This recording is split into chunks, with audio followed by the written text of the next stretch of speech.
prophecy is true. Bois le jus de nectar de cocktail de fruits.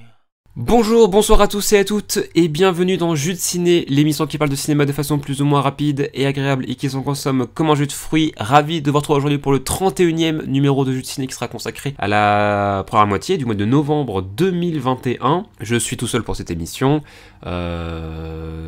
Marie sera avec moi pour la prochaine émission, pour le 32e numéro, avec un nouveau vice-versa. Encore une fois sur deux, je suis tout seul. Le sommaire des actus, une sortie de 2021 en salle avec Illusion perdue, une sortie de 2021 en rattrapage, cette fois-ci avec La proie du nombre, et un film d'avant 2021 avec Le cabinet du docteur Caligari. Voilà pour ce court programme, je pense que l'émission sera assez courte, ça fera du bien, ça sera plus digeste à regarder ou à écouter. On passe donc aux actus sans transition. Les actus, alors j'ai pas trouvé grand chose, ce qui fait que du coup, comment dire, je me suis inventé une actu quelque part, puisque je voulais faire un petit peu un tour sur le box-office français de 2021, en salle bien sûr, puisqu'on est bientôt à la fin de l'année, et donc je voulais voir un petit peu, je voulais prendre un peu la température des entrées salles, des films qui ont marché cette année, en sachant que les salles de cinéma ont été fermées, on le rappelle, 4 mois et demi sur l'année, puisque ça a réouvert mi-mai, et donc j'ai le box-office donc sous les yeux. On va donc faire le top 5 par exemple, allez. Donc en numéro 5, Fast and Furious 9 avec quasiment 2 millions d'entrées. En 4ème position, Bac Nord de Cédric Jimenez avec 2 200 000 entrées à peu près. Kaamelott en 3ème position avec 2 645 000 entrées à peu près. Et deux films donc qui ont dépassé les 3 millions d'entrées. En 2ème, c'est Dune de Denis Villeneuve avec 3 132 000. Et le dernier James Bond, Mourir peut attendre, qui est pas loin des 4 millions d'entrées. Donc voilà, ça fait donc 4 films qui ont dépassé les 2 millions d'entrées et 2 films qui ont dépassé les 3 millions d'entrées, ce qui peut paraître assez peu. Top 5 dominé par 3 films américains, 2 films français quand même, cela dit, Bac Nord notamment a été quand même un très très beau succès, Kaamelott aussi, mais voilà, on va quand même dire que le classement, enfin si on prend on va dire le top 18, parce à ce jour il y a 18 films seulement qui ont dépassé le million d'entrées, et donc on a quasiment que des films américains, quelques films français par-ci par-là quand même, le 3ème 77, Eiffel ou encore Boîte Noire, mais voilà, sinon c'est que des films américains, beaucoup de films d'animation, des blockbusters, du Marvel, etc. On a Conjuring 3 aussi qui est 6ème. On va dire que malheureusement, la peu d'offres de films américains à la sortie du confinement n'a pas été spécialement bénéfique pour les autres films. Pour trouver le premier film non américain ou non français, il faut aller à la 24ème place,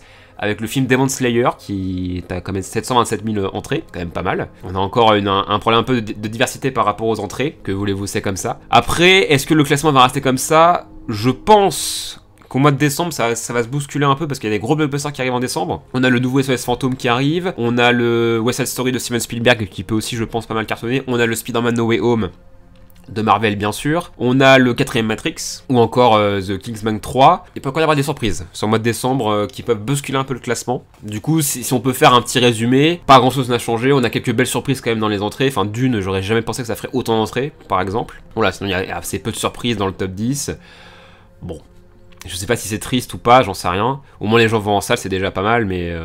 Après, honnêtement, les scores auraient pu être bien pires, hein, mais bon, malgré tout, on sent quand même qu'il y a eu une baisse des entrées. Et malgré quelques belles surprises, il y a eu pas mal de plantades aussi. Hélas, comme chaque année, j'ai envie de dire. Mais là, forcément plus.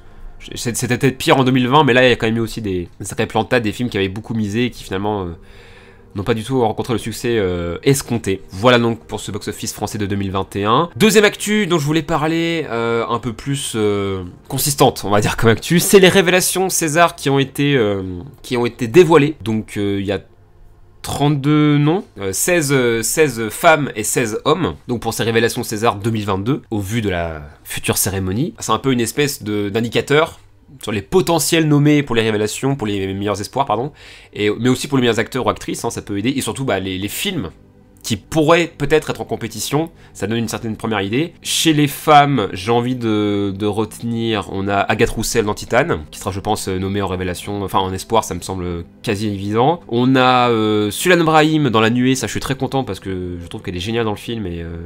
elle mériterait complètement une nomination, et même presque de gagner pour moi. Ouais, on a Ophélie Beau dans Vaurien, Noah Habitat dans Slalom aussi, qui mériterait parfaitement. Chez les hommes, on a Benjamin Voisin dans Ils ont perdu, D'ailleurs, ça alors, on en parle dans quelques minutes, c'est fou, qui pour moi mérite complètement sa nomination, il n'y a même pas photo. On a aussi, chez les hommes, on a 2 nominations pour le film Suprême, donc le biopic sur NTM. On a une nomination pour Gagarine avec Alcénie Batili, qui doit être le personnage principal du film et qui, si c'est lui, mériterait complètement une nomination également. Il était très bon. Bon, enfin voilà, en tout cas, c'est des nominations qui sont assez variées. Enfin, donc dans les films cités, on a Teddy, on a Benedetta, on a les Olympiades de Jacques Audiard. Voilà, du coup, moi, je pense qu'on aura, je pense qu'on a des films comme Gagarine, les Olympiades, Benedetta, Titane, tout ça, ça peut complètement aller au César. Je serais très content qu'il y ait La Nuée, par exemple, qui soit beaucoup nommé, ou même Teddy, qui sont 2 films que j'aime beaucoup, que j'ai beaucoup aimé cette année. Donc c'est encourageant, je trouve que c'est encourageant, je trouve que ça promet une belle cérémonie avec des beaux prix. J'espère que ça sera le cas. Donc voilà, je suis plutôt confiant pour ces nominations, il n'y a rien qui me semble très choquant. Après voilà, à voir la liste finale, hein, entre guillemets. On en reparlera évidemment quand ça sortira. Mais voilà, c'est plutôt encourageant ces révélations, donc j'étais malgré tout assez content. Et ça a témoigné, je trouve, d'une très belle année de cinéma français. On n'en parle pas assez. Mais aussi dans les autres films, j'espère voir peut-être Kaamelott. J'aurais adoré voir Kaamelott pour les acteurs parce que franchement je trouve qu'ils sont géniaux, mais ça va être compliqué. Ça m'attendra que Kaamelott reparte peut-être pour les prix techniques, peut-être les meilleurs costumes, peut-être. J'ose rêver d'un meilleur costume pour Kaamelott, ce serait peut-être pas dégueu. La meilleure musique, faut qu'Astier soit nommé, et putain s'il est pas nommé c'est un scandale. Bac Nord aussi pourra partir avec des nominations, encore que vu que la polémique du film c'est pas gagné. J'en sais rien, bon on verra bien, mais voilà. Le cinéma français a encore proposé une belle année, comme d'habitude, n'en déplaise aux rageux. Voilà, donc j'avais envie aussi de revenir là-dessus. Vive le cinéma français, bordel. Voilà pour les actus, on passe au film, et on commence avec la sortie de 2021 en salle, et donc Illusion perdue, réalisé par Xavier Giannoli, qui est le premier film de Xavier Giannoli que je vois. Lui qui avait réalisé également des films comme À l'origine par exemple avec François Cluzet, donc qui est une adaptation du roman de Honoré de Balzac, qui se concentre, alors de ce que j'ai compris, alors j'ai pas lu le livre, hein, mais de ce que j'ai compris le film se concentre énormément sur la deuxième partie du livre, donc toute la partie en fait où comment s'appelle-t-il, le personnage principal, j'ai déjà oublié, pardon, Lucien débarque à Paris, et donc va être un peu embrigadé dans le journalisme, et va très vite comprendre les rouages finalement du système, lui qui était à la base poète et passionné de littérature, etc. Il va être un peu corrompu par le personnage de Vincent Lacoste, entre grosses guillemets. Bref, c'est un film que j'ai bien aimé. C'est un film que j'ai trouvé assez réussi, notamment porté par un casting juste phénoménal. Je parlais de Benjamin Voisin tout à l'heure, il est juste incroyable. Ça fait un moment que je parle de Benjamin Voisin, j'étais sûr qu'il allait exploser. Là c'est son premier grand rôle au cinéma, après avoir été très prometteur par exemple dans la dernière vie de Simon, ou encore chez François Ozon avec Été 85. Et là vraiment je trouve qu'il a un rôle parfaitement à la hauteur de son talent. Il est vraiment extraordinaire, enfin tout le casting est fou, hein. Le trio de tête, Vincent Lacoste, Xavier Dolan et Benjamin Voisin s'en sort très bien. On a aussi des seconds rôles comme Cécile de France, ou Gérard Depardieu aussi qui fait un petit caméo presque, ou même encore Jeanne Balibar. Donc voilà, c'est un film qui arrive parfaitement à nous embarquer dans son hystérie. Le rythme est assez soutenu, et bon, heureusement ça dure 2h30, mais honnêtement on voit quasiment pas le temps passer. C'est aussi plutôt bien réalisé. Le truc qui m'a perturbé dans le film, et je pense que je suis pas tout seul, c'est que il y a une voix off très envahissante, et qui je trouve est parfois très surexplicative. Alors elle trouve une justification à la fin du film. Malgré tout, je l'ai trouvée trop envahissante, trop présente, et ça m'a beaucoup sorti du film par moment. Faut savoir qu'aussi de base je déteste les voix off, je trouve ça assez paresseux dans l'idée. Alors ça dépend, il y a des films où c'est plutôt justifié, où ça fonctionne. En règle générale, je trouve que c'est parce que le film n'arrive pas à expliquer par l'image, et donc il est obligé de dire les trucs. Voilà, si je vais avoir toutes les descriptions, je lis un livre, je regarde pas un film, tu vois. C'est un peu comme ça que je le vois. On a aussi voilà une narration un peu mécanique d'un truc assez comment dire, assez classique de début compliqué, ascension, chute. Enfin c'est un schéma classique. Alors après je suppose que le bouquin est comme ça aussi, mais voilà, bon du coup forcément tu t'attends un petit peu à ce qui va arriver parfois. Donc en plus la voix off spoil parfois un petit peu certains rebondissements, pardon. Voilà, je trouve aussi qu'il y a certains parallèles avec notre époque qui n'étaient pas spécialement subtils, j'aurais envie de dire. Ça reste rigolo d'avoir une certaine relecture moderne du livre de Balzac, malgré tout je trouve que ça manque un peu de subtilité parfois. C'est un film qui est un peu calibré, c'est un film très césarisable. Alors c'est un peu péjoratif là comme je le dis, mais pas tant que ça non plus. Donc voilà, c'est un bon film, qui pour moi n'est pas un coup d'éclat, mais c'est un bon film. Si vous aimez les histoires d'ascension et de chute, je pense que vous pouvez aimer. Si vous n'êtes pas gêné par les voix off, vous pouvez y aller, parce que malgré tout le film a quand même plein de qualités, et mérite complètement qu'on s'y penche, malgré tout, malgré donc ces petits défauts que j'ai énoncés tout à l'heure. On passe toujours sorti de 2021, mais cette fois-ci en rattrapage, donc un film que j'ai pas vu en salle, mais donc que j'ai vu chez moi. Film que je voulais voir en salle en plus d'ailleurs, mais j'ai malheureusement pas pu y aller, j'ai raté le coche. Et le film c'est La Proie du Nombre, réalisé par David Bruckner, je sais pas comment on prononce comme ça, avec notamment Rebecca Hall, qui est donc un film de genre, un espèce de drame horrifique, si on peut dire, donc qui raconte l'histoire d'une femme qui vient de perdre son mari qui s'est suicidé, et disons qu'elle va découvrir des choses et elle va se rendre compte que son mari n'était peut-être pas, elle va se rendre compte qu'elle connaissait peut-être pas si bien que ça son mari, j'en dis pas plus. Ça paraît encore une fois très classique comme histoire, mais il y a plein de trucs un peu originaux dans le film, que j'ai trouvé plutôt bon, même que j'ai trouvé vraiment bon. Je trouve que le film est vraiment porté par Rebecca Hall, qui est juste excellente dans le film, je l'ai trouvé incroyable. J'ai particulièrement aimé le côté pinceraire de son personnage, ça m'a beaucoup plu.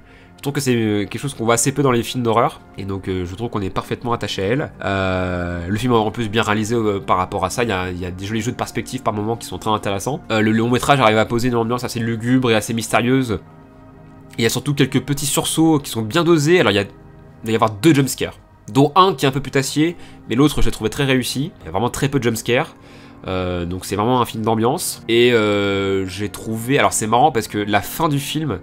Au début, je l'avais pas vraiment comprise, et puis finalement, en fait, en revoyant la fin, j'avais mal vu un détail qui, du coup, rebascule un peu les cartes, et j'ai trouvé ça. Donc, encore une fois, c'est une fin un peu ambiguë, un peu ouverte, et moi, j'aime beaucoup ça.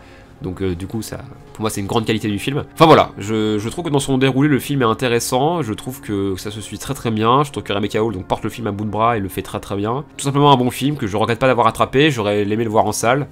Mais voilà, c'est clairement une bonne surprise de l'année pour moi. Donc La Proie du Nombre, si vous avez l'occasion, ou The Night House, pour le coup dans les deux cas je trouve que le titre est un peu cliché, bon tant pis, mais voilà, si vous avez l'occasion de le regarder, je vous le recommande. Voilà pour la sortie de 2021, on passe au film d'avant 2021, et alors quand je dis avant 2021, bah on est sur 1920 quoi.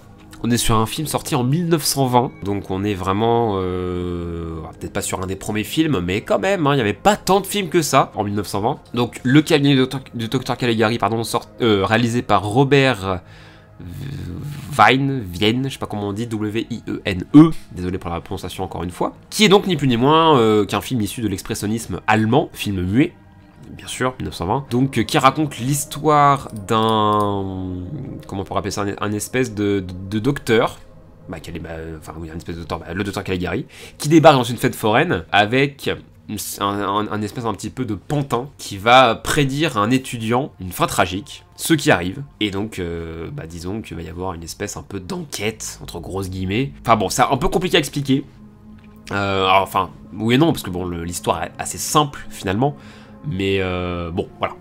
C'est plus simple, c'est plus clair quand on voit le film. En tout cas, donc le film faisait partie j'ai oublié de le dire, de la sélection de la Cinétech de octobre 2021. Donc c'est à cette occasion que je l'ai rattrapé. Que je l'ai vu, plutôt, pardon. Donc c'est un film qui n'a quasiment rien perdu de son étrangeté et de son ambiance si particulière. Notamment, il y a les décors qui sont très... qui sont dans une perspective très penchée. Aucun décor n'est droit, en fait. Ce qui est complètement voulu. Et je trouve que ça donne une certaine ambiance qui est assez intéressante. La musique aussi est assez bonne. Enfin, ça a très bien vieilli. Voilà, ça a vraiment très bien vieilli, que ce soit les décors ou la musique. Et donc ça propose un spectacle sonore et visuel assez fascinant. Et donc ouais, c'est clairement un des premiers films horrifiques qui existent. Et effectivement, quand tu vois le film, tu vois en quoi il est matriciel pour le cinéma horrifique. En fait, donc alors le film a l'avantage de durer seulement 1h15, même si... on sent quand même que ça galère un petit peu à raconter son histoire, parce qu'il y a clairement des scènes un peu en trop qui font pas vraiment avancer l'histoire. Enfin, on sent que le film manque un peu de consistance pour tenir sur 1h15, parce que bon, on va dire que l'intrigue est assez simple finalement, mais ça se regarde bien. Il y a une certaine fascination qui se dégage du film, et en plus il y a un twist. Il y a un twist à la fin, ce qui est assez fort. Je sais pas si c'était monnaie courante à l'époque, ça m'étonnerait. Mais il y a un twist. Il y a un twist à la fin que ne renierait pas Shyamalan. Donc voilà, j'ai bien aimé le film. Je dirais quand même, voilà, je dirais quand même que j'ai pas été à fond dedans parce que encore une fois, c'est un film où bah voilà, c'est muet, donc faut se farcir les panneaux de dialogue, qui est pas forcément. En fait, c'est un peu dommage parce que je trouve que les panneaux de dialogue, du coup, ça coupe un petit peu l'action, ça coupe un peu l'image. C'est dommage qu'ils aient pas les sous-titres à l'époque, parce que je pense que des sous-titres, ça serait beaucoup plus. Ça serait beaucoup plus... quitte à ce qu'ils parlent pas, mais qu'il y ait des sous-titres. Tu vois, comme ça éviterait que l'image se coupe, enfin, qu'on ait les cartons qui prennent toute l'image, et du coup ça coupe un peu l'action. Bon voilà, après forcément c'était l'époque, ils faisaient comme ils pouvaient, mais bon, j'ai toujours trouvé ça un petit peu dommage. Mais voilà, malgré tout, je trouve que le film a quand même bien vieilli, ce qui est quand même assez fort, parce que le film a quand même plus de 100 ans. Et c'est une certaine curiosité. Voilà, si vous voulez un petit peu voir les origines du cinéma d'horreur, et surtout de l'expressionnisme allemand. Enfin, c'est pas le premier film expressionniste allemand, mais voilà, ça a été tout un courant du cinéma, surtout dans les années 20, qui a été assez matriciel pour pas mal de choses. Ça a été un des grands courants du cinéma, et pour la culture, et pour comprendre un petit peu comment on faisait à l'époque, bah je trouve que c'est très intéressant. Donc voilà, c'est plus un film à voir pour le... comment dire, pour le côté pédagogique, que vraiment le côté divertissement. Encore que, honnêtement, c'est quand même un film qui se regarde plutôt bien. Faut pas non plus voir ça comme un espèce d'exposé ou de film imposé. Malgré tout, je pense quand même qu'il y a mieux dans le genre. Donc j'essaierai de pousser un petit peu mes recherches de ce côté-là. Mais je pense malgré tout ça peut être quand même une bonne entrée en matière dans ce cinéma-là, parce qu'en plus bah voilà, c'était mon premier film muet expressionniste allemand. Et d'ailleurs, pour l'anecdote, c'est le film le plus vieux que j'ai vu de ma vie. Avant de voir ce film, le film le plus vieux que j'avais vu, ça devait être Les Temps modernes de Chaplin, qui était sorti en 1936. Et donc là, voilà, maintenant avec ce film-là, maintenant c'est le film le plus vieux que j'ai vu de ma vie. Donc c'est quand même un sacré événement quand même, et je suis assez content de l'avoir vu. C'était malgré tout très intéressant. Donc voilà, j'ai pas été emballé à fond, mais voilà, j'ai réussi un peu à remettre dans son contexte, et à voir en quoi il a été impactant et important. Et encore une fois, je trouve qu'il y a des choses qui sont encore aujourd'hui assez fascinantes. Voilà donc pour ce cabinet de Dr Caligari. Et voilà donc, c'est la fin de l'émission. Ça a été donc plutôt vite, comme je vous l'avais dit, mais tant mieux. Hein, encore une fois, ça sera assez plus digeste à écouter, ou à regarder, plutôt à écouter. L'émission avec Marie sera plus longue, je pense, comme souvent, hein, parce qu'on parle beaucoup. En tout cas, voilà, j'espère que ça vous aura plu, cet épisode de transition, si on veut. Je vous souhaite une bonne journée et soirée, voyez des films en salle, prenez soin de vous, à la prochaine, salut!